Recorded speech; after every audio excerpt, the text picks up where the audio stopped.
Vamos pues con la lección tercera de este tema cuarto de la filosofía de la naturaleza.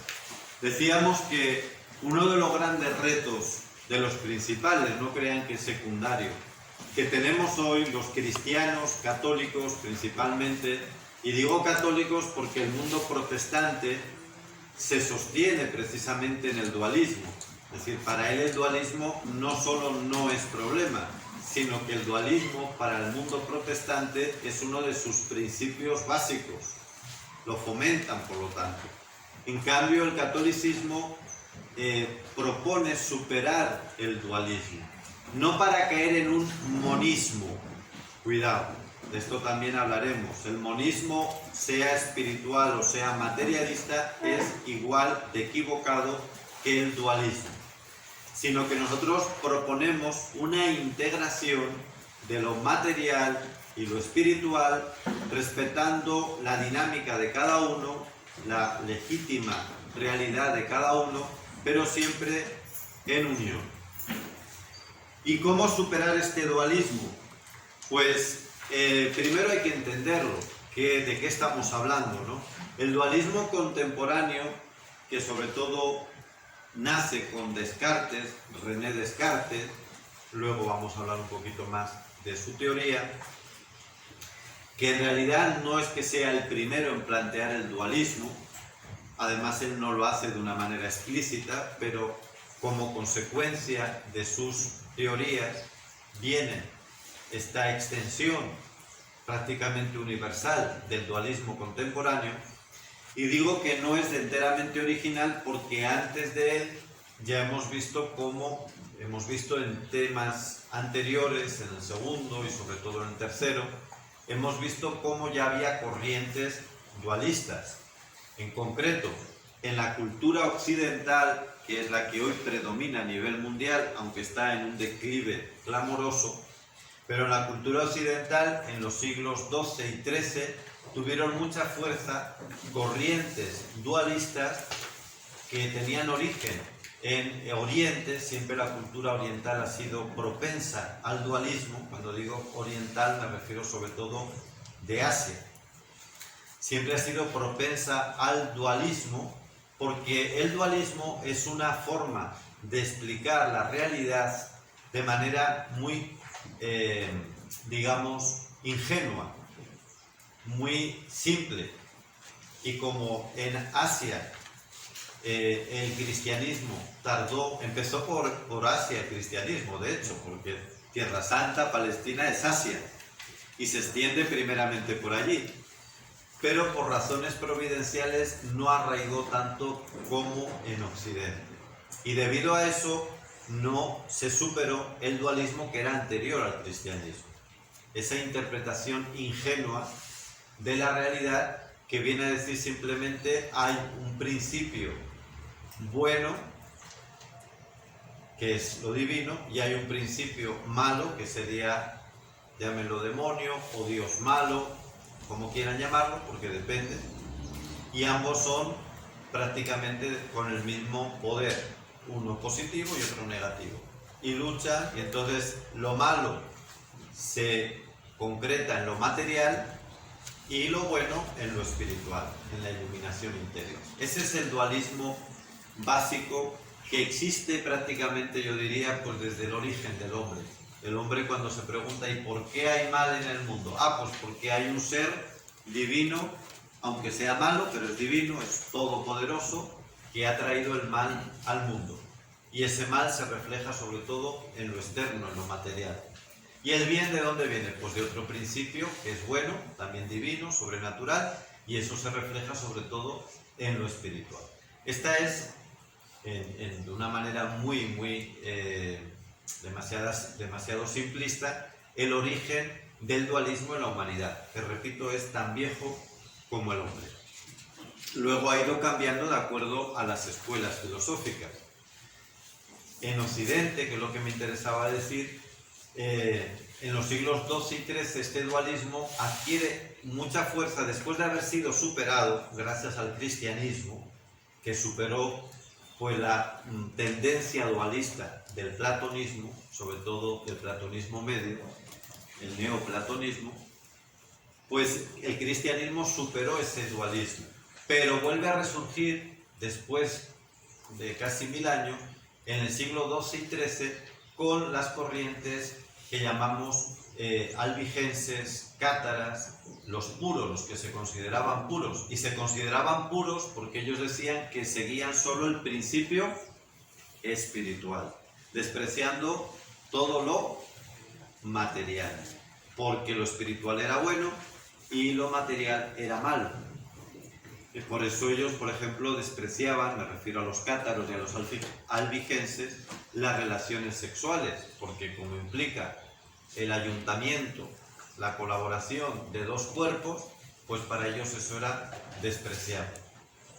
Que por cierto, de este movimiento cátaro y albigense y este desprecio del cuerpo, que en absoluto es expresión del alma, para ellos, para nosotros sí, pues de ahí viene también el actual movimiento de la ideología de género, para el cual el cuerpo es meramente un soporte, es meramente un vehículo, como decían los albigenses y los cátaros, pero que uno puede hacer con ese soporte o con ese vehículo lo que le dé la gana. Lo puede amputar, lo puedes transformar, de ahí viene toda la cultura transexual, todo lo que tiene que ver con los colectivos LGTBIQ+, etcétera, RXY, es una broma. Entonces tiene que ver con este dualismo, para que vean hasta dónde van las corrientes, ¿no? Entonces, pero nosotros no vamos a ir tan lejos, sino vamos a centrarnos en el dualismo cartesiano. ¿Qué es lo que afirma Descartes? Bueno, pues que una cosa es la res extensa, es decir, res en latín es precisamente cosa, ¿no? Es decir, la realidad. Una cosa es la realidad extensa, que es extensa, lo cuantitativo, lo tangible. Y otra cosa es la res pensante, es decir, el interior, mi conocimiento, lo espiritual. Y dice que son realidades totalmente distintas. Y la ciencia positiva es la que tiene que centrarse en la materia, en la res extensa, y además es la única competente para estudiar eso. Por lo tanto, la filosofía y la religión quedan reservadas a lo intelectual, a la res pensante, que es lo invisible, es lo intangible, es por lo tanto lo abstracto y lo subjetivo. Cada quien tendrá una idea de religión o de filosofía de acuerdo a su criterio, a su opinión. Queda, por lo tanto, al campo subjetivo.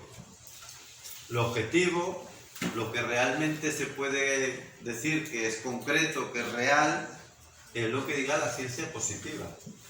Como ven, este dogma, que viene desde Descartes, en la época contemporánea, pues es el que está hoy imperando hasta en nuestros colegios católicos, en universidades, etc. Ah, que tú eres creyente, bueno, eso es una opinión tuya, decimos. Además hay tantos caminos como persona, eso no se puede enseñar en una escuela, la fe, porque la fe depende de lo que cada uno piense. ¿Qué estamos diciendo? Que la fe es algo subjetivo, que la fe es algo que no tiene base racional, por lo tanto una base objetiva y demostrable. Eso es lo que estamos diciendo. Es puro Descartes y es una barbaridad. Es una barbaridad, aunque sea el dogma básico de las universidades, incluidas las católicas.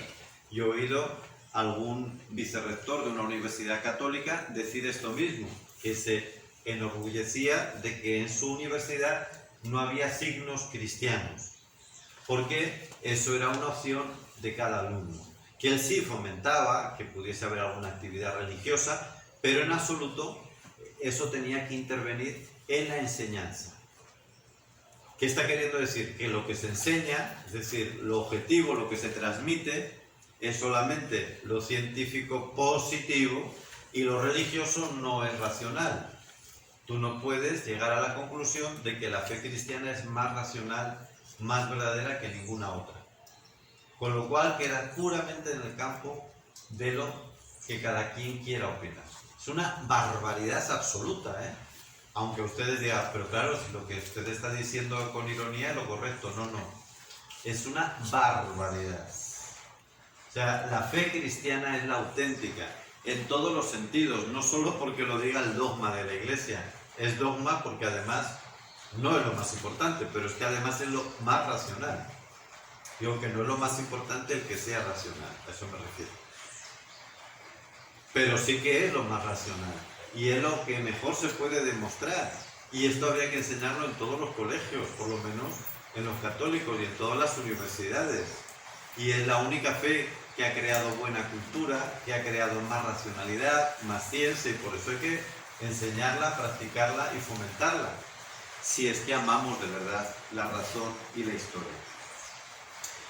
Con este dualismo, por supuesto, todo lo que tiene que ver con la fe y con la filosofía no tendrían, por lo tanto, nada que hacer o nada que decir en cuanto a la ciencia, y por eso hoy uno de los dogmas es, mira, esto es un descubrimiento, yo qué sé, lo del tema de las vacunas. Pues aquí la fe no tiene nada que decir, porque la vacuna salva vidas, que por cierto, creo que no es vacuna, es simplemente un tratamiento médico, pero bueno, esto es un paréntesis, no quería meterme en ello, pero bueno. Pero se dice, no, la vacuna es ciencia y por lo tanto la fe no tiene nada que decir. Mire, la fe tiene que decir en todo, como también la ciencia puede decir en muchas cosas. Yo no me niego a que la ciencia trate de todo lo que crea que tiene que tratar, pero la fe también. ¿Cómo que la fe no tiene que decir con las vacunas? ¿Cómo que la fe no tiene que decir, no tiene nada que decir con una pandemia que está causando tanto daño? ¿Cómo que la fe no tiene nada que decir con la manera en que se reproduce el ser humano? Me refiero, por ejemplo, a todos los temas genéticos, reproducción asistida. En casi todos los campos hoy se quiere apartar a la fe, reduciéndolo a ese campo individual y subjetivo. Y también tiene que decir en la política y tiene que decir en la economía, tiene que salir de lo etéreo en el que el dualismo cartesiano ha metido a la fe y a la filosofía. ¿Cuánto nos queda, Señor Jesús? 3 minutos, pues vamos a cortarlo aquí por un poquito coherencia de las lecciones.